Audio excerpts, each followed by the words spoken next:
আমি কি করব বলো? আমি তো এত কথা জানি না, আমি ওর সম্পর্কে কিছুই জানি না। কিছু কিছু মনে করো না।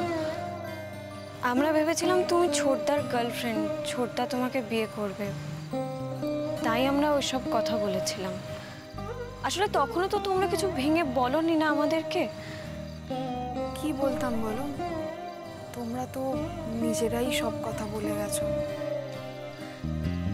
দেখো দিঠি, স্বাভাবিকভাবে যা মনে হয়েছে তাই বলেছি, কিন্তু এখন বুঝতে পারছি যে তুমি রাস্তায় হয়তো কোনো বিপদে পড়েছিলে, আর সেখান থেকেই ও তোমাকে তুলে নিয়ে এসেছে।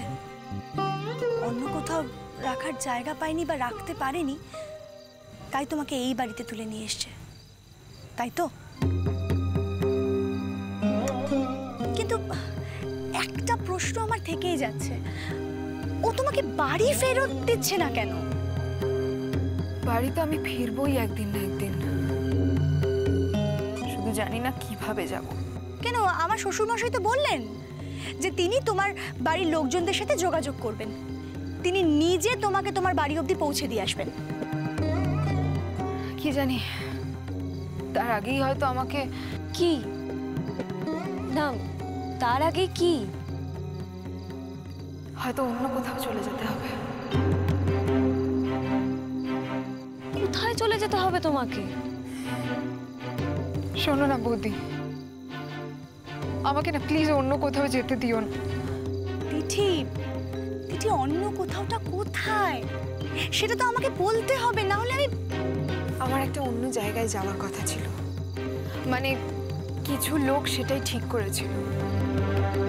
তোমার দেওর বোধহয় আমাকে পৌঁছে দেওয়ারই দায়িত্ব পেয়েছিল। সেই লোকটা বাড়িতে ছিল না, তাই ও আমাকে এখানে নিয়ে এসেছে। আমি তোমার কথা কিছুই বুঝতে পারছি না, মানে কে সেই লোকটা? আর তাছাড়া তুমি যাকে চেনো না, জানো না, তার বাড়িতে থাকতে যাবে কেন? সেটাই তো, যাকে আমি চিনি না আমি তার কাছে কেন যাব বলো তো? যে লোকটা আমার ক্ষতি করতে পারে সেই লোকটার বাড়িতে আমি কেন যাব? আমার ছোটদা তোমাকে এমন কারো কাছে পাঠাবে যে তোমার ক্ষতি করতে পারে? না গো, আমি এটা বিশ্বাস করি না। এটা বিশ্বাস করতে এখন আমারও মন চাইছে না, কিন্তু হয়তো আমার জীবনে এটাই হবে। কেন তোমার জীবনে তাই হবে কেন? আমরা তো আছি তোমার সঙ্গে দিঠি, তুমি শুধু আমাদেরকে খুলে বলো সবকিছু। দেখো, আমি তো তোমাকে বারবার বলছি, তুমি চাইলে তোমার বাড়িতে ফোনও করতে পারো। না না না, ও যদি একবার জানতে পারে তাহলে আমার অনেক ক্ষতি হয়ে যাবে। তুমি হাসছো?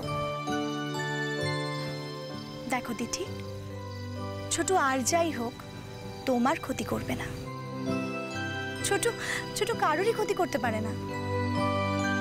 মানুষ বদলে যায়, এটা তোমাকে বিশ্বাস করতে হবে। যতই বদলে যাক, কোনো মানুষের ক্ষতি করবে এরকম মানুষও কোনোদিনই ছিল না, আর আজও নেই। আর যদি সত্যি ছোট বদলে যায়, তাহলে আমরাই ওর সাথে থাকবো না। একটা মানুষ ঘরে যেরকম বাইরেও কি সেরকম? একটা মানুষেরই তো ঘরে বাইরে আলাদা রূপ হতেই পারে। আচ্ছা ঠিক আছে, ঠিক আছে, যদি তাই হয়ে থাকে তাহলে তুমি বলো না আমাদের, বলো না কি সমস্যা, কি হয়েছে। দেখো, তুমি যদি আমাদেরকে না বলো আমরা কি করে বুঝবো বলো তো? তুমি বিশ্বাস করো, এই যে এই কটা দিন তুমি আমাদের বাড়িতে রয়েছো না, তুমি আমাদের বড্ড আপন হয়ে গেছো। দিঠি, তোমার কোনো ক্ষতি হোক সেটা আমরা চাইবো না। এই কদিনের মধ্যে তোমাকে আমরা কত ভালোবেসে ফেলেছি জানো? হ্যাঁ, ছোটুর বউ ভেবে হয়তো একটু বেশি আদর করে ফেলেছি, তবে মেয়ে হিসেবেও তো তুমি খারাপ নয়।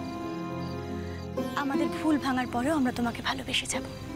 আমরা চাইবো যাতে তুমি নিশ্চিন্তে তোমার বাড়ি ফিরে যেতে পারো। যদি সত্যি তাই হয়, আমি তোমাদের কাছে কেনা হয়ে থাকবো সব সময়। কেন কেনা হয়ে থাকার কি আছে? তুমি যেই বাড়ির মেয়ে সেই বাড়িতে ফিরবে। আচ্ছা একটা কথা বলো তো, তুমি কি স্টুডেন্ট? মানে পড়াশোনা শেষ হয়ে গেছে? এখনো হয়নি।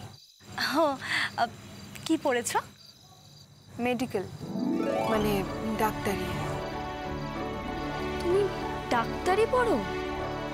কেন তুমি এরকম করছো কেন? আমি ডাক্তারি পড়ি শুনে? যারা ডাক্তারি পড়ে তাদের কি এক্সট্রা 4টে হাত পা থাকে?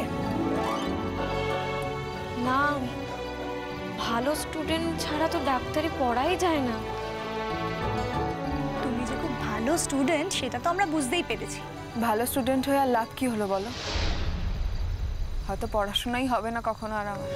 কি হয়েছে দিঠি, একটু খুলেই বলো না আমাদের। আমার যখন খুলে বলার সময় আসবে আমি তোমাদের সব কিছু বলবো, কিন্তু এখন আমি কিচ্ছু বলতে পারবো না। বিশ্বাস করো, আমি তোমাদের কিচ্ছু বলতে পারবো না এখন। ছোট কিছু বলবে? এই এই ছবিগুলো কে বার করেছে? আমি? কেন, কি দরকার ছিল? আচ্ছা ছোট, তুমি আমাদের সঙ্গে সবসময় এরকম মেজাজ নিয়ে কথা কেন বলছো বলো তো? তুমি তো এরকম ছিলে না, আমরা এমনি আঁকাগুলো দেখছিলাম। না, তোমরা ছবিগুলো দেখছিলে না, তোমরা ছবিগুলো দেখাচ্ছিলে। কাকে ইমপ্রেস করার জন্য? কার প্রশংসার জন্য? আমি তোমাদের বলেছিলাম না, ছবিগুলো নয় ফেলে দেবে, নয় এমন জায়গায় রাখবে যাতে আমার চোখে কোনোদিনও না পড়ে।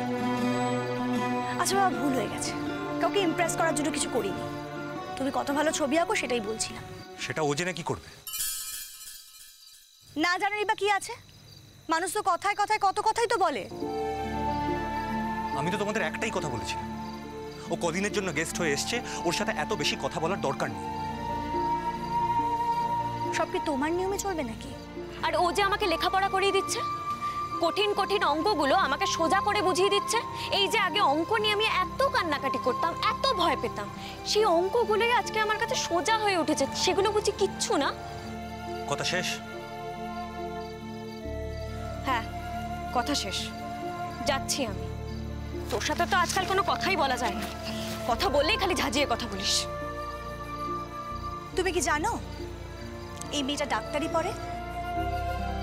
তো ছোট, একটা ডাক্তার ভগবানের সামিল, তাকে তার পড়া থেকে কোনোদিনও সরিয়ে আনতে নেই। তুমি যদি অন্য কারো কথায় ওকে ডাক্তারি পড়া থেকে সরিয়ে আনো, তাহলে ওকে তুমি ওর বাড়িতে পৌঁছে দিও। দেখো ছোট, তুমি তোমার দাদাকে খুব ভালোবাসতে, আর আমি তার স্ত্রী। এত বিপর্যয়ও কিন্তু আমি তোমাদেরকে ছেড়ে কোনোদিনও কোথাও যাইনি। কিন্তু আজ এটা তোমার কাছে আমার অনুরোধ রইল।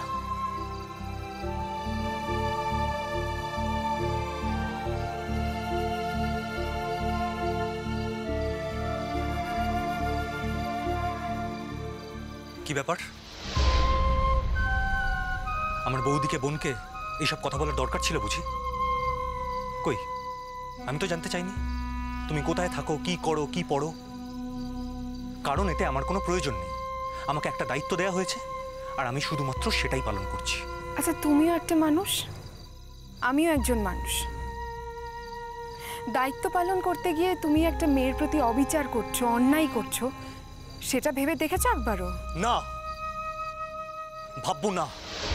কারণ অবিচারটা আমাদের সংসারের সাথেও হয়েছে, আমার দাদা ভাইয়ের সাথেও হয়েছে, আর সেদিনকে কেউ ভেবে দেখেনি। তার দায় কি আমার? না, তার দায় তোমার হতে পারে না। তুমি একটা উপলক্ষ। কিসের উপলক্ষ? আমার দোষটা কি ছিল? আমি জানি না। জানতেও তো চাওনি কখনো। জানতে চাইনি কারণ জানার কোনো প্রয়োজন নেই আমার। যে মানুষটা এত ভালো আঁকতে পারে সে এতটা নিষ্ঠুর হতে পারে না কখনো। এসব কথা বলে আমাকে কোনো লাভ নেই। বলো, কি বলতে এসেছো? আর দুদিন বাদে তোমাকে এখান থেকে চলে যেতে হবে। কথাটা তো আগেও শুনলাম। দিনটা কবে আসছে সেটা জানিয়ে দিলাম। মজিদ ভাই আর দুদিনের মধ্যেই চলে আসবে।